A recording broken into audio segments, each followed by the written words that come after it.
नमस्कार. आरोग्यशाहीमध्ये मी वैद्य भाग्यश्री आणि मी वैद्य नमिता आपलं स्वागत करतो. आरोग्यशाहीमध्ये आजचा दिवस आहे खास तुमच्या प्रश्नाचं उत्तर देण्याचा. सौ शलाका यांचा एक प्रश्न आला आहे. त्या विचारतायत, गेल्या 6 महिन्यांपासून मला वारंवार युरिन इन्फेक्शनचा त्रास होतोय. डॉक्टरांचं औषध घेतलं की तात्पुरतं बरं वाटतं, पण काही दिवसांनी पुन्हा जळजळ सुरू होते. प्लीज काहीतरी उपाय सुचवावा. युरिन इन्फेक्शन हा स्त्रियांमधला खूप कॉमन त्रास.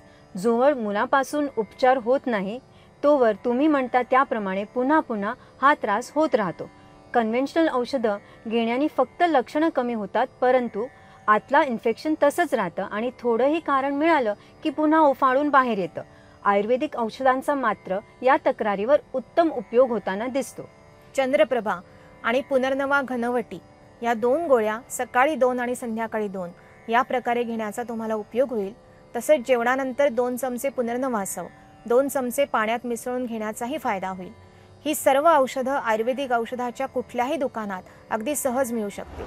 बरोबरीने आहारात कोबी, फ्लॉवर, गवार, ढोबळी मिरची, वांग, पनीर, अंडी या गोष्टी टाळणं हे सुद्धा आवश्यक. उपचारांमध्ये या बरोबरीने धातक्यादी तेलासारख्या तेलाचा पिचू नियमित वापरण्याचा आणि खालून धुरी घेण्याचाही उत्तम उपयोग होताना दिसतो.